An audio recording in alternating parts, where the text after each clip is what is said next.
Bukannya minta maaf, oknum perwira TNI yang menampar seorang menir SPBU di Palu malah menantang korban untuk melaporkan aksi pemukulan yang dilakukannya. Diketahui peristiwa pemukulan dilakukan oknum perwira TNI terhadap menir SPBU di Jalan I Gusti Ngurah Rai Kelurahan Tavanjuka Kecamatan Tatanga Kota Palu Sulawesi Tengah pada Jumat, 6 Desember 2024.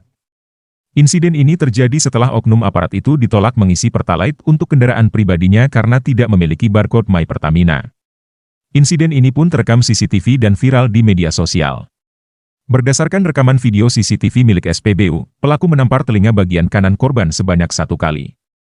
Dia berupaya menampar saya pertama kali. Tapi saya menghindar dan menampar lagi di bagian telinga bagian kanan, ujar manajer SPBU Asriyadi yang menjadi korban. Pelaku lalu meninggalkan korban tanpa meminta maaf. Tidak hanya itu, oknum perwira TNI itu bahkan dengan lantang menantang korban-korban untuk melaporkan perbuatannya. Yang bersangkutan tidak minta maaf, dan malah menantang saya untuk melaporkan penamparan itu, katanya menegaskan. Asriyadi mengungkapkan dia telah bertemu pelaku dalam proses mediasi di Kodim 1306 Donggala Kota Palu.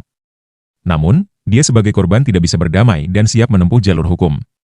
Usai insiden tersebut, korban menjalani proses visum sebagai bagian dari tindak lanjut kasus itu.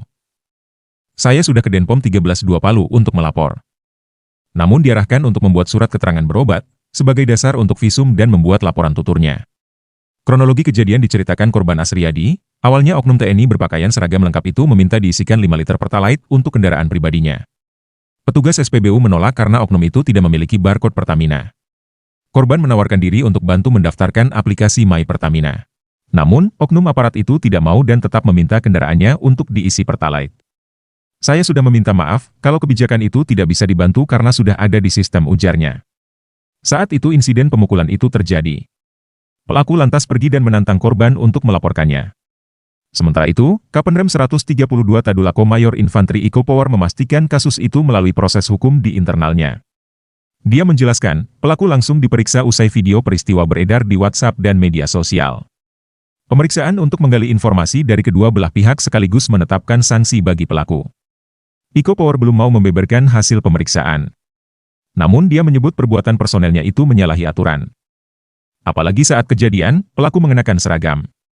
Pelaku diketahui berpangkat letnan itu menampar petugas SPBU usai tak diizinkan mengisi bahan bakar tanpa barcode My Pertamina. Hal itu pun membuat oknum aparat geram dan memicu penganiayaan terhadap pegawai SPBU.